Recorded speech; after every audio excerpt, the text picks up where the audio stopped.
30% आसपास जवळपास 1.5 वाजेपर्यंत मतदान झाले.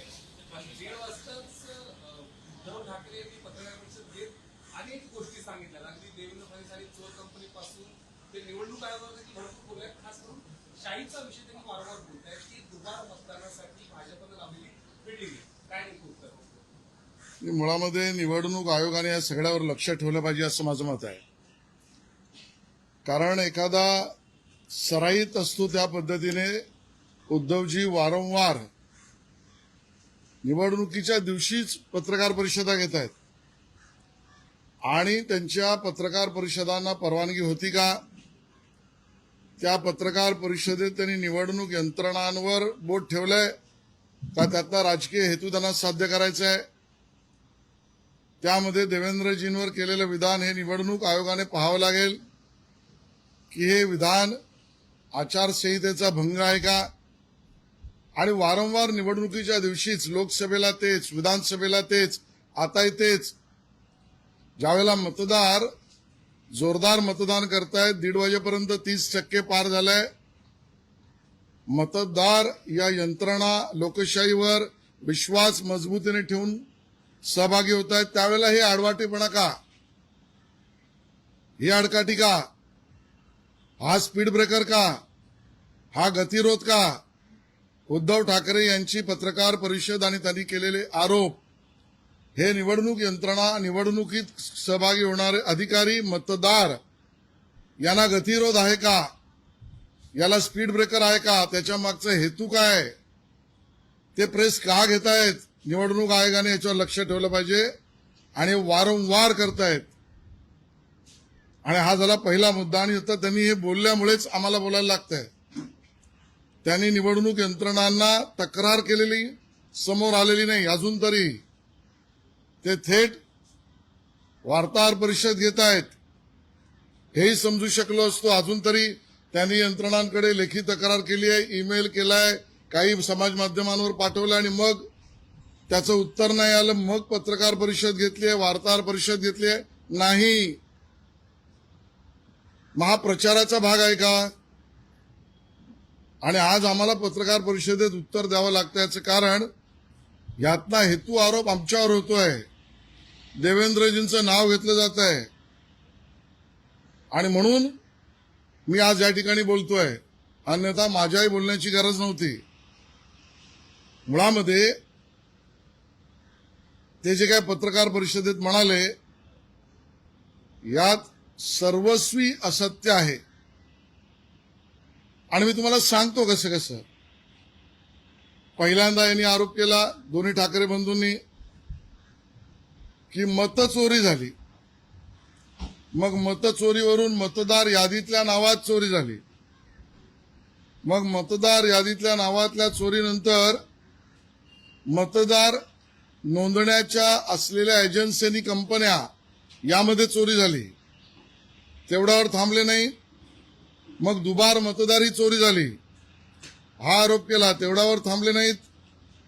मग मतदान यंत्रात चोरी हे सांगितलं. तेवढ्यावर थांबले नाहीत. मग त्या ठिकाणी मतदान केंद्र निवड प्रक्रियेमध्ये चोरी आहे सांगितलं. मग तेवढ्यावर थांबले नाहीत. मतदार प्रक्रियेतल्या अधिकाऱ्यांच्या निवडीमध्ये चोरी आहे सांगितलं. मग तेवढ्यावर थांबले नाहीत. प्रचार करण्याच्या नियमावलीमध्ये चोरी आहे असं सांगितलं. मग तेवढ्यावरही थांबले नाहीत. मग पाडू या यंत्रात चोरी आहे सांगितलं. मग तेवढ्यावर थांबले नाहीत. आता शाईवर चोरी आहे सांगितलं. अहो बाबांनो, या एवढ्या चोऱ्या नाहीत. हा त्यांच्या बुद्धीत हेराफेरी आहे. मी थेट सांगतोय, हा त्यांच्या बुद्धीतील हेराफेरीचा प्रकार आहे. यांच्या राजकीय मेंदूमध्ये केमिकल लोचा झालाय आणि तो राजकीय मेंदूतला केमिकल लोचा या वेगवेगळ्या प्रकाराने चोरी चोरी चोरी चोरी. अहो तुमच्या बुद्धीतील हेराफेरी आहे, चोरी नाही. आणि म्हणून मतदार 30% त्याच्यावर 1:30 वाजेपर्यंत, आता वाजलेत 3 आणि 5-5:30 पर्यंत आकडे कुठपर्यंत जाणार आहेत तेव्हाही करतील. यात जर रांगेमध्ये मतदार असतील आणि 5-5:30 नंतर जेवढे आहेत त्यांना आत घेणं हा कायदा आहे. आत्ताच सांगतो त्यांना घेतलं की त्यातही चोरी. म्हणून सांगतो की या दोन्ही ठाकरे बंधूंच्या पक्षाचे सल्लागार सडके आणि दोन्ही ठाकरे रडके, ही स्थिती आहे. आणि रडायचंच असेल तर लढता कशाला? आणि मुंबईकरांना आणि राज्यातील नागरिकांना आमचं नम्र निवेदन आहे, लोकशाहीच्या महोत्सवात सहभागी व्हा, जोरात मतदान करा. या लोकांचा लोकशाही आणि लोकशाही यंत्रणा याच्यावर बिलकुल भरोसा दिसत नाही, विशेषतः ठाकरे बंधूंच्या पक्षाचा. आणि म्हणून मतदारांनी लोकशाही वाचवण्यासाठी मोठ्या प्रमाणात मतदान करा, लोकशाही यंत्रणांवर विश्वास ठेवण्यासाठी जोरदार मतदान करा. हा आमचा आग्रह आहे, ही आमची विनंती आहे. आता राहिला विषय शाहीचा. प्रथम तर ज्याने शाही पुसण्याचा प्रकार व्हिडिओ केला किंवा माध्यमांसमोर आणला त्याला शाही पुसाविषयी का वाटले, आमचा सवाल आहे. ज्या व्यक्तींनी शाही पुसण्याचा प्रकार केला त्याचा हेतू काय, त्याच्या बोटावर ती शाही पुसण्याआधी तेल लावलं होतं का, ग्रीस लावलं होतं का, काही केमिकल लावलं होतं का, चौकशी झाली पाहिजे. बरं, शाही पुसायची का होती? ज्याने शाही ठेवली त्याची सुकली.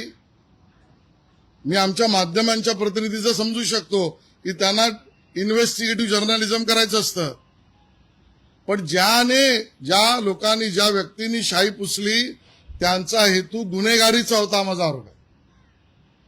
आणि ज्याने शाही पुसण्याचं काम केलंय निवडणूक आयोगाने त्याच्यावर गुन्हा रजिस्टर केला पाहिजे.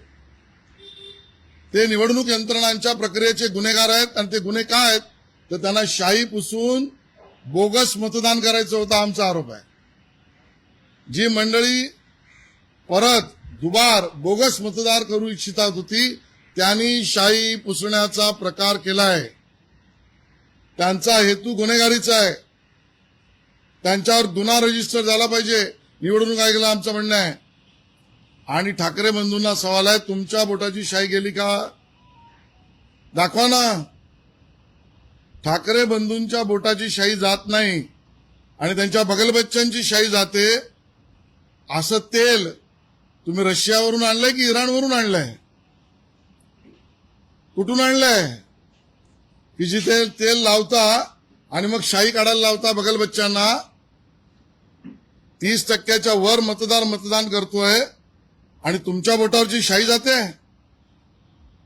आणि म्हणून ज्यांनी शाही पुसली त्यांच्यावर गुन्हा, कारण ते बोगस मतदान करू पाहत होते. आणि ठाकरे बंधूंनी तुमची शाही का नाही गेली याचं उत्तर द्यावं.